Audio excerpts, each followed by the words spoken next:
RBL Music exclusive. I grew up like a savage.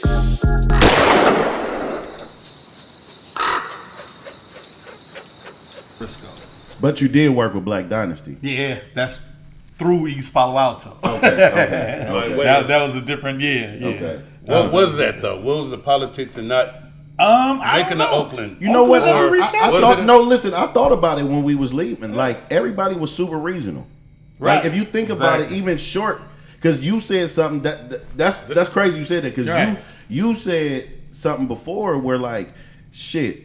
Like, we know that, but Black C is like really one of the greatest producers in the Bay ever. Right. Exactly. So since we saying that, it made me tell Ken, I said, man, Ken, listen, all these niggas really made beats. Some of Short best songs he made. Mm-hmm. Like, some of the songs we love the most, he made. JT, he made. Like, niggas made beats. Like, and that, to me, that's hip hop. Like, a nigga doing all that shit. I mean, even with JC, the other shit, like with this shit, like with me, man, the other little spots they be doing the interviews on cats, and you see this is the problem I be having with motherfuckers. You interview this dude, the OG dude, right? First part of the interview, yeah, we was at TC House. Next dude you interview, you think it's great. Boom, boom, boom. Yeah, we started at TC House. Right. Whoa, whoa, whoa. Another motherfucker, come on, supposed to be great. Yeah, started with TC. Whoa, whoa, whoa, whoa, whoa. So why this motherfucker don't want to interview me? Do that make any sense? Not at all. And it's Not just at like, all. and Hug used to talk about this shit like, man, it's just, I guess I'm just not out there like that. Yeah, That's why yeah. when I got the call, come do Yeah. this, I was like, shit, I got to. You know what I'm saying? Well, you know what it Gotta is? tell the story. You know what I'm saying? But let me tell you another thing is, and that's why I not only as a part of this show, but as a fan of hip hop, like our show, because you can't be a part of shit you don't like, and we're not in a rush to get nobody's favor. Right. We're not in a rush to get, we gotta look like this so we could get this. This shit that we telling might get lost if we don't say it. Right. Because niggas is moving on. Yeah. And our old artists, producers, everybody in the game or the culture in general is like old school D-boys. Yeah. All that shit, like, we can't talk about that. Like, remember what's the name got hit in the head with the bottle. We can't really, you know what I'm saying? And it don't never come out until a nigga say some crazy shit. Or unless he die. Or he die, right?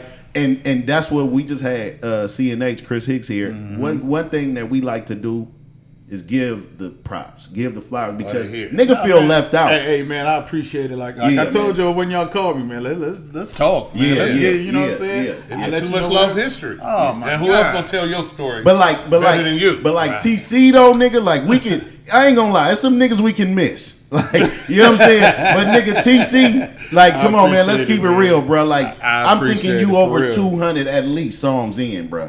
That's like niggas know. I stopped counting at about 3-something, I think. You know what I'm saying? 300 Come on, man. Like shit I did for all of year. Come on, man. Come on, man. Come So on. how's your name getting lost in the mix? I don't know. Well, I'm gonna tell you, Corn. It's weird.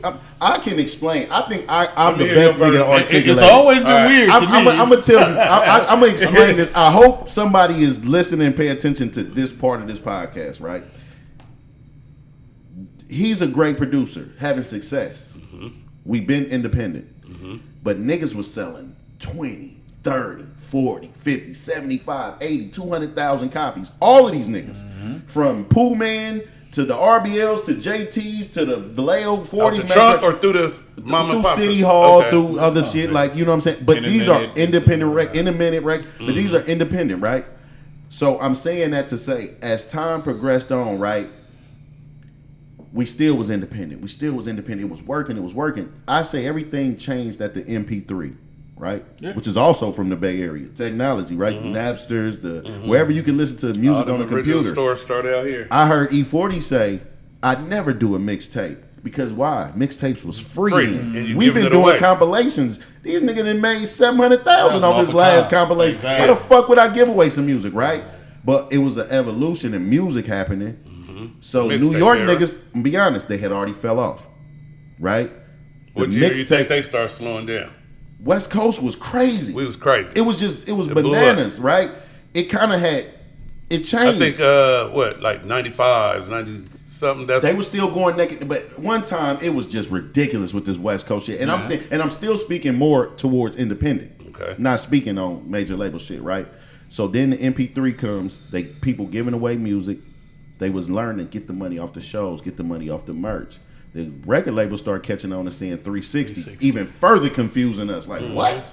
Now I got to give you, but our OGs was never talked a lot, always associated with drug dealers, always associated with street niggas. so niggas wasn't So able to talk. talking and being on camera, niggas used to turn around when the camera come out. right. Like, what the fuck, nigga trying to get an indictment? Right. So that's just my take on it. And then by the time we got to where we at now MP3 and YouTube shit till now it's like, what the fuck? It's virtual reality. Niggas in the metaverse. Your song is worth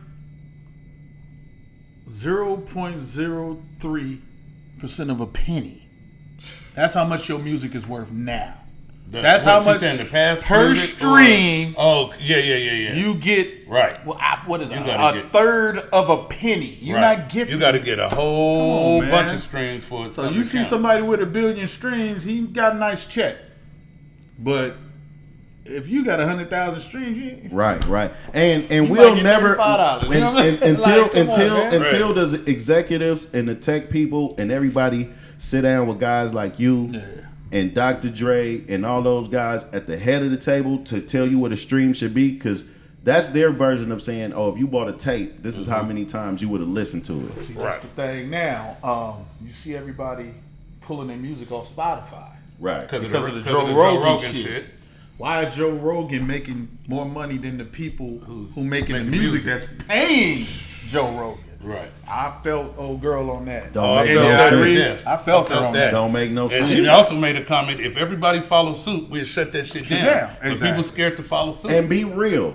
Ain't nobody pushing your music to the top unless you paying for it, right? Right. And it's benefiting them. So with a person like India Irie, she got a certain demographic that's gonna check for her wherever the fuck wherever she she at. go. Yeah. Anyway, they gonna go look for India Irie. See, that's what making her speak up more powerful. Right. With her speaking up, like, wait a minute, y'all gonna let this motherfucker say what he want to say and do what he want to do, but it's off our back. Off our back. You gotta fix that Yeah, they shit. paying them artists crumbs. And Man, this fool, once and I his figured deal is that out shit, of control. man, I figured that shit. I said, okay, so if they getting a third of a penny for everybody off this one stream, and I gotta split that with the artist, the label, and myself, that make that third even smaller. That motherfucker's a microcosm. It's like, we doing this shit for free now. That's what it is. That's what So, it is. You gotta your take on the shit though, you're absolutely right. I think the first part of the failure was when they made the CD burner. It was over. When they made the CD burner, I was like, oh shit, this shit is different. It was now. over. It was over. And it was priced so high at the time, you had to pay like $1,200 to get a CD burner. Right. And then about 6 months later, that motherfucker was $500. Then about a couple more months after that, it was $200. Now the Napster and what's the other shit where we used to download music from? LimeWire. LimeWire. Oh, this shit free. This shit free. And how do you not indulge? Right, you got to. I'm not supposed to go buy this album for what? I can just. I want to go back to early on too, like some of your first production, right? And I remember this dude, but we ain't got to talk about everybody, but some people stick out. Like, what's his name? D-Ski D. Yeah, look at him. You did your homework, boy. Yeah, but he was like a Too Short, right? D-Ski D was an animal. Like, when LL came out, okay, we had D-Ski D. We all at high school. We go to Wilson High together in Frisco. This dude come to school. He a manly dude. He like different. He kind of weird. Like, Yeah. he started beating on the tail with his hands. Start rapping. I'm like, what the fuck is that? Oh, that's that crazy nigga be on the bus. Okay. He always rapping. Right. He be on the back of the bus beating on the tables and shit. Beatboxing and shit. This nigga dope. Wait a minute. This nigga this crazy nigga. Like, all right. What kind of weird was he? Because y'all say he was weird. Like, what? Probably artist weird. Like, Yeah. Artist weird. Yeah. He had a dad, man. His dad was kind of military. okay. Like, he was like some kind of lawyer's dad was, but he was real strict on dude. And dude, I don't know if he had a mental problem or something or what, but D was a motherfucker, bro. D was, we would do songs and so this dude like, man, just put on that, make the beat go boop, boop, boop, do the little beat. Like, okay, we making cassettes and shit. We in high school, you know what I'm saying? Between him, Fly Moore, had another cat named Mike Holland. And let's keep it real. Fly Mar name was different. No, Fly Moore always been Fly Moore. That's a story behind some shit. So wait a minute. Fly Moore always been I thought Fly Mar and Cisco was the same nigga. See, this is the problem. Cisco the Frisco Mac. He stole that from Fly. Hell no. Yeah. Fly Moore. Me and Fly Moore had a song called The Frisco Mac. See, that's why I thought Fly Mar was a different nigga and though. Fly Moore was hanging together after that though. Okay. So Cisco heard the Frisco Mac, and when he started trying to get it, when he went away and started bubbling a little bit, now I'm Cisco the Frisco Mac. Paint the picture for the people, cause see, you know, later on, shit got intentional with the biting too. But back in the day, everybody kind of like by default used to be biting, right? Well, I mean, you know, see, it's like it'd be difficult, man, because like a cat have an idea. Big why?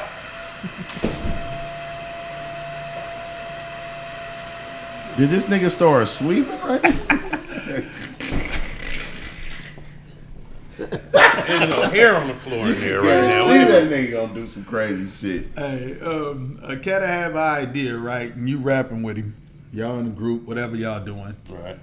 and he fall off. He goes away, whatever happens, what happens. You doing your thing, That nigga ideas was good. The ideas were still So good. that's what's happening. Nigga just taking them and keeping them moving forward. Okay. I tell you about Roach Gigz and who he used to rap with. Okay. Him and Forte Daughter was a group. What was that group called? Bitch, I go. Oh, B.I.G. Bitch, I go. Okay. They was a Roach group. Gigz and Forte Daughter? Yeah. Yeah. That They is was definitely a a no vultures exclusive. group. They was a group. They was Hype Man and Fab for a minute. I do remember that. That's how Roach got on. I do remember that. Yeah. I do remember So that. they would do the song or whatever, get it. They would do the song in between Fabs. Okay. Yeah, Fab was putting them on. You know what I'm Okay, saying? okay. So just shit like that. Shout out Like to Fab, man. she fell off, Roach kept going. You know what I'm saying? Yeah. Took the ideas with him. Yeah. Right. Shit happens, man. Shit happens. That's Yeah, how that that wouldn't- goes. So, see it, because, okay, I'm glad you cleared that up, because I thought, it's like Fly Mar, I thought, what, Cisco to Frisco Mac? They got to be the same nigga. Nah, man. Fly was one of the dopest MCs I like first started with. But this one, your song is bigger than your face, for sure. Mm-hmm. Niggas see you in the supermarket and don't know. Because at the time we wasn't putting albums out. We was just at the house making music, music, putting it on yeah, cassettes, giving yeah. it to the friends. And it's just getting out. Right. Same way short music getting out. Right. See, the thing was like they had the Miller and all them, the Miller bitch and all Yeah, them niggas yeah, out of yeah, Sunnydale. yeah. So it was all a competition little thing with the neighborhoods or whatever. Everybody had their little rapper, Budweiser, Fly Mar. So cats like that. Budweiser's studio is where a lot of this legendary shit was recorded too, right? Budweiser Black had a Seed studio. Budweiser bought the equipment. Okay, Before Black Seed Studio? Yeah. okay, Yeah. okay. And we talked about Budweiser. Shout out to him. He got done dirty, I guess, whatever, later on in the game. You know, Weiser, I mean, shit. Neighborhood shit. Neighborhood shit. Yeah. Why he back though? Shit, that nigga done dropped about 20 albums, about 4-5 movies. He got all kind of God shit. damn. So Shout out right to then, him. all right. Right. He all right shit. You Yeah. know, I fucks with Weiser still. Like I said, the hood politics and shit like that shit go different, man. Nigga gotta get out of here. You gotta get out of here. So when we in the year with past your brother and them and IMPC, let's say Fly Mar, all these guys you working with in the neighborhood. Man, all this shit is early. This is early shit. So my This brother and them, Fly More, Supermax, all this shit is happening around the same time. Okay. 86, 87. the shit after that just went like D-Ski D, and I had another dude named Quincy D out of Texas. He was dope as fuck. We was all in high school together. Mike Holland. We was just making music. Wasn't putting nothing out. Wasn't nothing coming out though. And just trying to be in competition with all the other neighborhoods. And then, you know, Black Seed come out with Harbor taking over and all this old deal. All that shit happened a little bit after. But Fly Moore was the rapper. Okay. Everybody kind of like knew from, you know, if you was talking about rap music, it was either Fly Moore or Budweiser. Okay. Them was the guys. Well, they doing special requests like Short and all that. I know y'all inviting some of this Oakland Yeah, shit. Fly would do it for some of his homies. Bud had a couple of songs like in them areas. Yeah. Yeah. But Black C said that he's like, I was cool, but when I met TC, that nigga took me to another level. you know what? I liken it to when the Butter Law went to Dr. Dre with their tracks. And it's just Cole showing them how 187 to... is Cole 187 is the producer. Yeah. He the one, right? That nigga, 7. Had some he shit. a hard motherfucker. But he didn't know how to execute it completely. Dre is the That's execute. where that's where me and Black was at. Black had his samples and this shit was cool. It was like, okay, well, like, you can be doing it like this too. And I show him a new piece of equipment or something, you know. So Black took to that shit like a fish to water. RBL was first. No, Totally Insane. Totally Insane was first. Okay, Totally so Insane was first. that's where I want to go. What Live from the Backstreets was first, or something? Direct from the Backstreets. Okay, so, and that's what we was kind of talking about earlier, right? With like, I gotta look up Direct from the But see, Backstreets album. it gets weird, man. This is the great part. You got a gray I area? had Hugh MC. Okay. This is when I moved to Bankroll and Fillmore. I mean in Lakeview. Hugh MC, CTG, Clay is the greatest. Who else we had? This is where I met Too Tough and all these other cats at.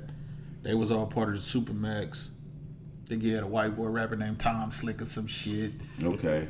But None Huey, of the COD, What was the female? Roxanne? Rochelle? Rochelle. Rochelle. The one that actually got us kind of popping over there. I don't even know. I don't even remember her song, and I remember She had her. a little James Brown, little tribute she did. Okay. It was what it was. It was cool. It was But just, she was on some more music, though, right? no. She got us popping. She was our line to East Palo Alto. Why, she had the look or she had the No, what? she had a beauty shop. Okay. She Oh, did okay. hair and all that shit. Okay. So that turned into a chick that was coming to her hair shop, coming in with the dude that owned the studio at the time. Okay. They get together somehow and start fucking around. The broad had some money, so she started pumping a little money our way and shit.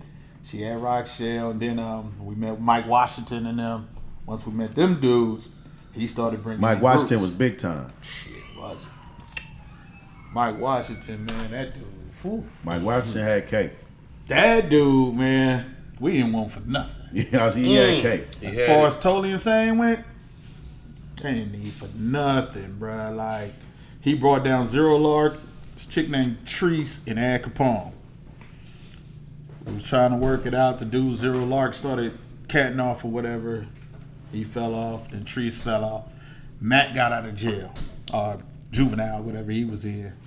Then them two came together, man. We did a whole album, knocked it out. Fire. How old was Mac 10 for him to be getting out of, Juvenile? yeah, 16, 17? Them cats was 16, so yeah. Damn, They them was young niggas as sound like fuck. grown men. Yeah, them niggas was young as fuck back then. We did that album with Mike Washington, and then he got murdered, so that shit got shelved. Oh, shit. Manny the Black was like, whatever, nigga, let's just do something else. Manny was cool too. Manny came in. I took the studio from Bankroll to the house. Manny pretty much took care of everything. Got that direct for the Backstreets out. That shit was hard. And that, Was that the biggest song at that time? At that time, for Tony y'all? Insane, yeah, hell yeah. I can't be faded, right? So that was my favorite one. But that song is what we was comparing to Black Moon's I Got You Open. Gotcha. Same sample.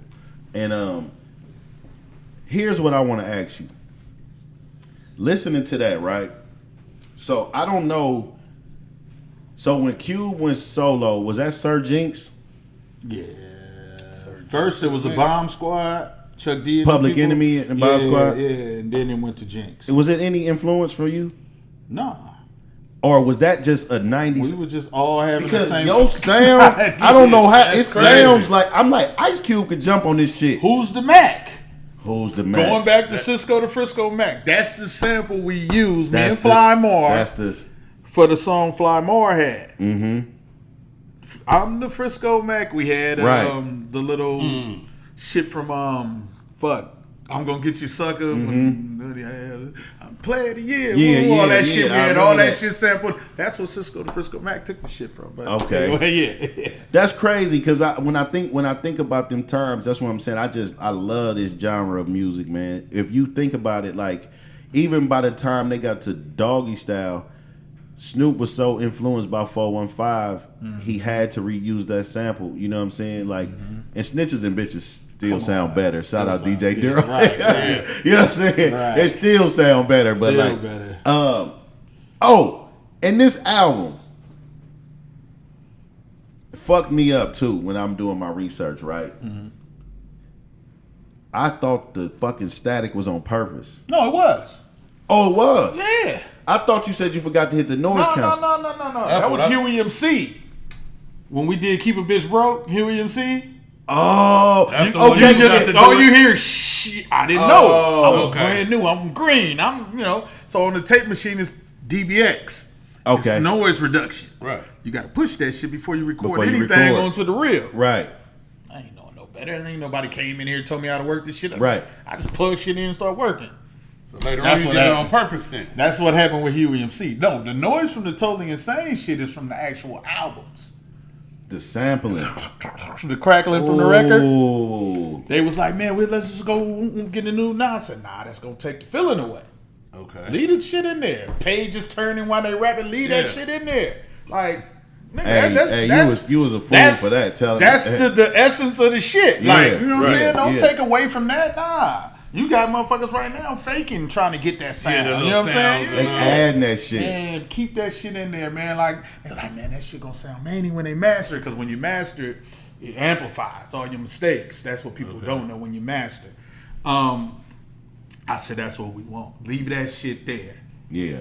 And then it tripped me out because I seen the Wu-Tang Clan shit and I seen the RZA doing the same type shit. I like, shit, he was on the same shit I was on Yeah. back I then. think any real producer that's trying to get the feel, especially with musical backgrounds, you having pops that played in a big band, you already know, like, you listening to him listening to records, nigga listening to Etta James record or some old shit, that shit gonna crackle. It's gonna crackle, it's gonna do shit. Man, it's gonna do all kind of many shit, but that shit worked for It hip-hop. worked. Yeah, it worked for hip hop. Footsteps in the background. It's and hip shit hop. like It that. all works. The clean sound from Dr. Dre, or the dirty sound from the RZA, all that shit works. Yeah.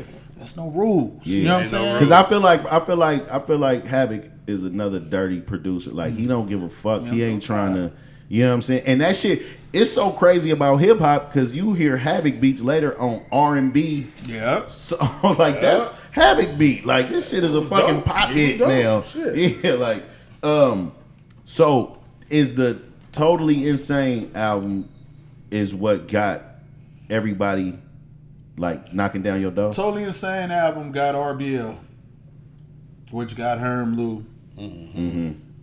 Totally Insane album, I'm kind of lying. I just lied. Wait a minute. Let me fix this. Totally Insane album, Budweiser. Okay.